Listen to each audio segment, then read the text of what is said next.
रहे हैं। आपकी हर चाल के बाद अगली चाल वो चलता है। आपकी चाल आपकी पसंद कहलाती है और उसकी चाल परिणाम। आपकी परीक्षा ली जाती है, आपको चुनौती दी जाती है, आपको कोने में धकेल दिया जाता है और फिर जब वह देखता है कि आप अपना खेल बाखूबी खेल रहे हैं तो वह आपको बाजी जीतने देता है और खुद हार जाता है। आज का वीडियो एक ऐसे ही शानदार लेकिन बेहद भयानक खेल का है जिसे भगवान ने जापान के साथ खेला था। इस वीडियो को आखिरी तक जरूर देखिए। अगर चैनल पर नए हैं तो सब्सक्राइब करके बेल आइकन दबा दें ताकि मेरी कोई अगली वीडियो आपसे मिस ना हो। साथियों, युद्ध जापान के दरवाजे के करीब आ रहा था। यूनाइटेड स्टेट्स ऑफ अमेरिका एक ऐसा गुप्त हथियार बना रहा था जिसके बारे में ना तो उसके मित्र राष्ट्र जानते थे और ना ही यूनाइटेड स्टेट्स ऑफ अमेरिका की सरकार के टॉप लेवल के अधिकारी। हिरोशिमा के नागरिक भी इस बात से अनजान थे कि उनका जीवन हमेशा के लिए बदल जाएगा और साथ ही भविष्य के पारिवारिक रक्त संबंध इतिहास से मिट जाएंगे। हिरोशिमा के नागरिक अपने भाग्य से अनजान थे और अपने दिन गुजार रहे थे। 6 अगस्त 1945 हिरोशिमा के लिए एक आम सुबह थी। शहर में काम पर जाने वाले लोगों, खेलने वाले बच्चों और बिजनेस खुलने की चहल पहल। सुबह 7 बजे के आसपास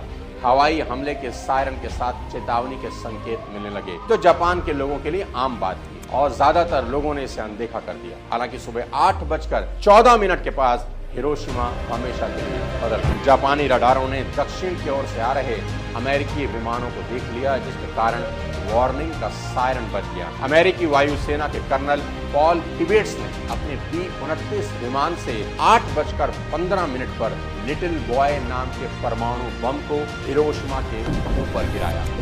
उस बम को आसमान से नीचे धरती में आने में सिर्फ 43 सेकंड लगे। हालांकि बम अपने टारगेट से 250 मीटर की दूरी पर जाकर गिरा। ऐसा अनुमान है कि जब पहला विस्फोट हुआ तब बम के कारण इतनी ज्यादा गर्मी हुई कि 60,000 से 80,000 लोग तुरंत मारे गए। देखते ही देखते पूरा शहर पल भर में मिट्टी में बदल गया, जिसके निशान आज भी वहां पर मौजूद हैं।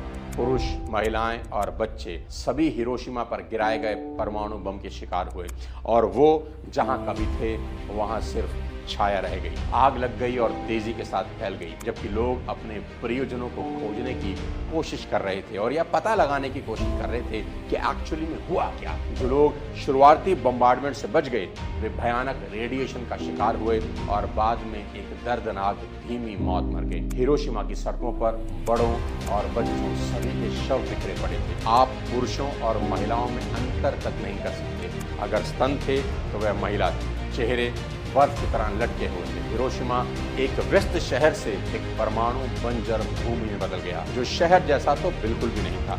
जलते हुए शवों और विनाश की गंध ने बचे हुए लोगों को अस्त व्यस्त कर दिया। दुनिया ने एक ही बम से ऐसा विनाश पहले कभी नहीं देखा था। बम गिरने के महीनों बाद भी कई लोग बीमार हो रहे थे और शुरू में ये सोचा गया कि अमेरिका ने परमाणु बम के साथ जहरीली गैस भी गिराई है। मलबे और आग से सभी सड़कें बंद हो गई। बड़ी संख्या में लोगों को मेडिकल हेल्प नहीं मिल रही थी। जापानी सरकार हेल्प देने में धीमी थी, जिसके कारण रिकवरी प्रोसेस में देरी हुई, क्योंकि ये सब इतना अचानक हुआ कि किसी को संभलने का मौका ही नहीं मिला।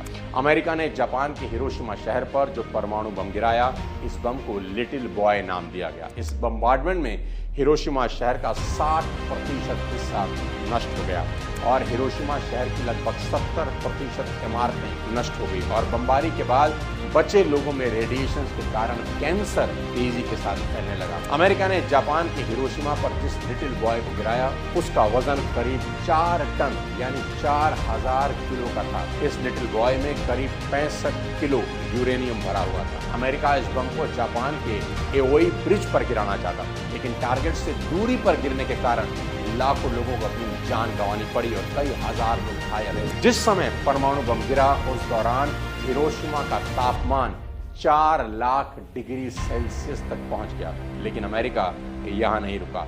हिरोशिमा हमले के 3 दिन के बाद अमेरिका ने 9 अगस्त 1945 को जापान के एक और शहर नागासाकी पर फैट मैन नाम से दूसरा परमाणु बम गिरा दिया।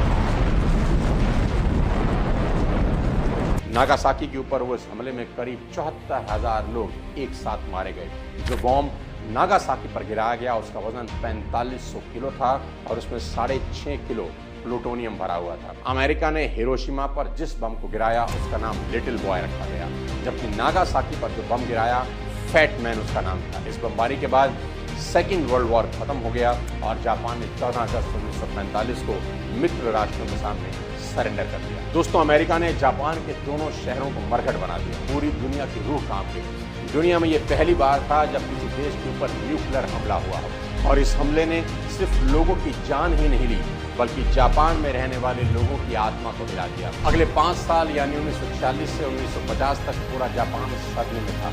किसी को समझ नहीं आ रहा था कि यहाँ से वापसी कैसे होगी। जापान की लीडरशिप को ये समझ आने लग गया था कि जापान के लोगों को अब अपने ही देश पर से विश्वास उठ रहा है। वहां लोगों को ये लगने लगा था कि हम गलत मुल्क में पैदा हो गए और अब कोई भविष्य यहाँ है ही नहीं। कई लोगों का पलायन अब जापान से शुरू होने लगा था। तो जापान की टॉप लीडरशिप ने महसूस किया कि देश को एक बहुत बड़ी क्रांति की जरूरत है और अगर ऐसा नहीं किया गया तो जापान का नाम इतिहास में दर्ज हो जाएगा। तो वहां की लीडरशिप ने सोचा कि देश के लोगों को देश का सम्मान करना ही होगा और ये तभी मुमकिन है जब दुनिया वापस से जापान का सम्मान करे और जब दुनिया हमें सम्मान की नजर से देखेगी तो जापान का आम नागरिक फिर से अपने देश को सम्मान की नजर से देख पाएगा। इसके लिए एक हाई लेवल मीटिंग बुलाई गई और वहां दुनिया का सबसे बड़ा और नामुमकिन सा दिखने वाला गोल सेट किया गया। जापान की लीडरशिप ने कहा कि कुछ असंभव करना ही होगा, तभी फिर से दुनिया में सर उठा के खड़े हो सकेंगे।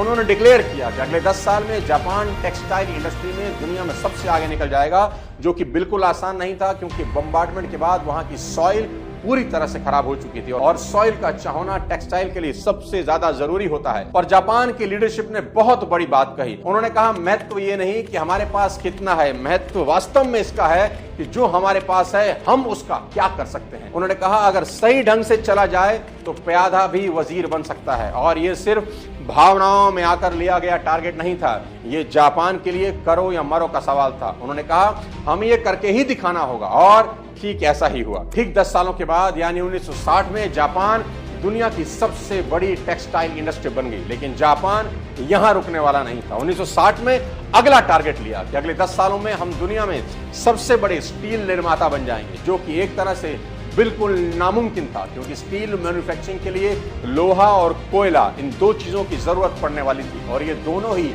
जापान में नहीं थे। उन्होंने खुद से सवाल किया कि कैसे होगा, तो कहा जापान में नहीं है तो क्या हुआ, दुनिया में जहां है वहां से लेकर आएंगे। तो आयरन और कोल को इंपोर्ट किया गया और साथ ही 1970 आते आते जापान दुनिया का सबसे बड़ा स्टील मैन्युफैक्चरिंग यूनिट बन गया। लेकिन जापानी यहां नहीं रुके। 1970 में उन्होंने एक नया टारगेट लिया कि अगले 10 सालों में अब हम दुनिया की सबसे बड़ी ऑटोमोबाइल इंडस्ट्री बनने वाले हैं। 10 तो नहीं लेकिन 11 सालों में यानी 1981 आते आते जापान दुनिया का सबसे बड़ा ऑटोमोबाइल सेक्टर बन गया। दोस्तों, इतिहास में ऐसा कहीं देखने को नहीं मिलता कि 30 सालों में कोई मुल्क तबाही से निकलकर दुनिया के नक्शे में सबसे ऊपर निकल जाए और ये सिर्फ मेहनत और विश्वास के कारण ही संभव हो सका। असंभव को संभव कर दिखाया जापान ने और आखिरकार ईश्वर भी जापान की मेहनत और हौसलों के आगे हार गया। याद रखना, उतार चढ़ाव के बिना जीवन कुछ नहीं है। एक कैटरपिलर तितली बनने के लिए कोकून में कैद हो जाने के लिए राजी हो जाती है। जीवन भी हमें कभी कभी कोकून में कैद हो जाने के लिए धकेल देता है ताकि हम शानदार रंगों की विजय पताका फहराते हुए बाहर निकल आएं। बांसुरी बनाने के लिए बांस को काटना पड़ता है, पत्थर के टुकड़े को मूर्ति का रूप देने के लिए तराशना पड़ता है, चोट सहनी पड़ती है, सोने को कुंदन बनने के लिए आग में तपना होता है, कुछ बनने के लिए परीक्षा और परिणामों से गुजरना ही होगा और विश्वास रखना होगा कि आखिर में सब अच्छा होगा। जापान की ये कहानी अगर आपको प्रेरणा देती है तो इस वीडियो को सभी के साथ शेयर जरूर करिए ताकि लोग समझ सकें कि कोई भी मुसीबत उनकी विल पावर से बड़ी नहीं